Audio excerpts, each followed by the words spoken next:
Hi, Becca C. Smith here, and today I'm going to show you how I made a sound booth in my apartment. Let me start by saying that even if you're doing this DIY, that doesn't mean that it can't get expensive. It all depends on the gear and programs you use. Like for me, I use Adobe Audition for my audiobooks, which is a monthly subscription, but I know there are several free programs out there that work just as well. So it all depends on your budget for the kind of equipment and software you want to buy. In this video, I'm just going to be showing you what I use. I'll have links below to the products and the prices of each item. The total I spent for every item I needed to record an audiobook was $885. Now I've already recorded and released 2 audiobooks and plan on recording my entire back library, which is about 15 more books.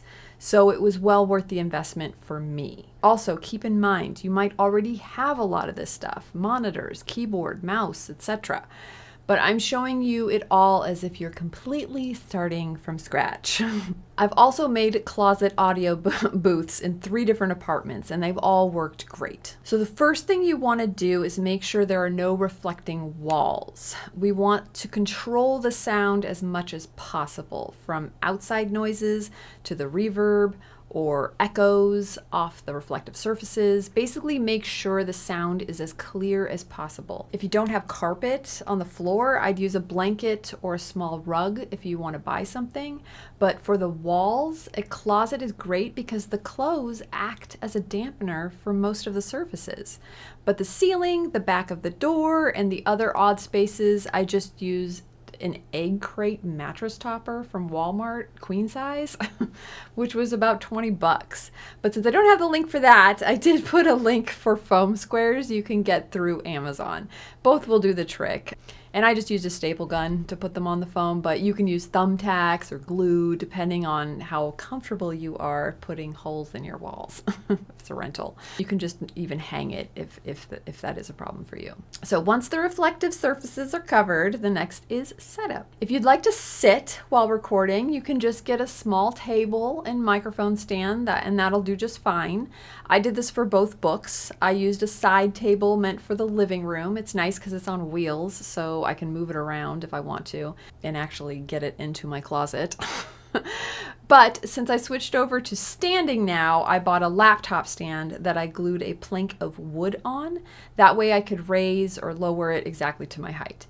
And since I'm standing, I needed a tall monitor stand, so everything is at eye level. But now that we have all the furniture aspects of setup, let's get to the gear and actually setting up a working sound booth. Again, picking your gear is entirely up to you. This is what works for me and gives me high quality audiobooks.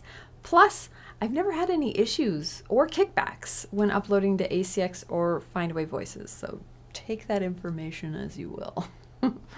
The first thing is microphone. In my opinion, kits are the way to go. You'll definitely save money that way. I have a Rode NT1 kit. I don't know if it's Rode or Rode. This is one of those brands that people constantly argue over which way it's pronounced. I've heard Rode more than I've heard Rode, so I'm just going to call it Rode. Regardless, though, of how it's pronounced, it's one of the best brands out there for microphones.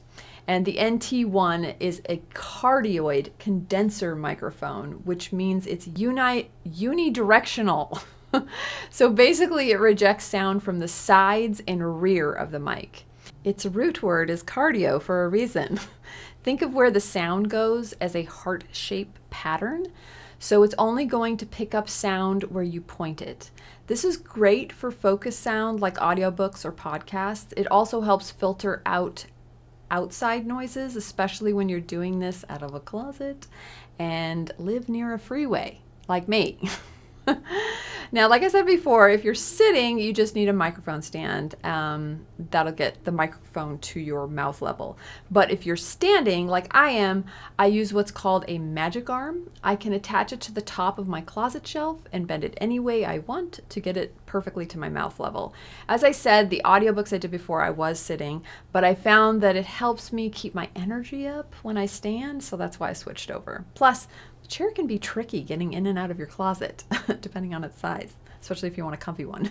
But the kit I've linked below includes a microphone, a shock mount, so you don't have to worry about the microphone itself hitting against things and making noise, a spit guard, and a microphone cable. You'll also need a good set of headphones.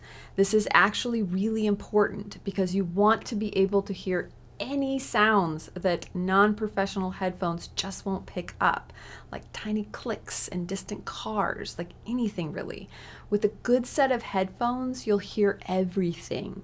So your audiobook will be clean and won't get kicked back when you submit it to ACX and Findaway Voices. Next, you'll need a preamp. This is the device that you plug everything into and that connects to your computer. I have a Focusrite Scarlett 2i2, which has 2 microphone inputs because my husband and I originally thought we were going to do a podcast at one point, and that didn't happen. But plus, if you're a musician, it's good to have 2 outputs. But you can totally get the version with 1 input if you only plan on doing audiobooks, which is $60 cheaper. But basically, you'll plug in your microphone cable and headphones into the Focusrite, then plug your Focusrite into your computer. Now, since you don't want your computer fan, I learned this the hard way, to interfere with your audio recording, I keep mine outside of the closet, hence why to purchase the small table or TV tray. That's why I bought an extra long cable to connect my preamp to the laptop, and also an extra long HDMI cable to plug in the monitor so they'll both fit under the door and up to the table. Next, I set up a Bluetooth keyboard and mouse so I don't have to worry about buying long cables to plug into my laptop outside and thread all the way under the door.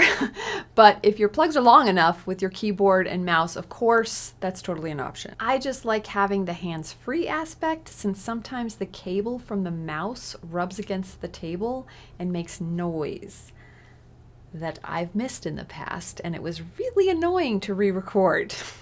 So hands-free works best for me. But that's it for setup. You now have a functioning audio booth to record your audiobooks. I have a tutorial on how to record, edit, and export your audiobook in Adobe Audition for ACX and Findaway Voices. So check that out when you are ready to record your book. And good luck, and I hope this helps. Thank you so much for joining, and I will see you in the next one. Bye.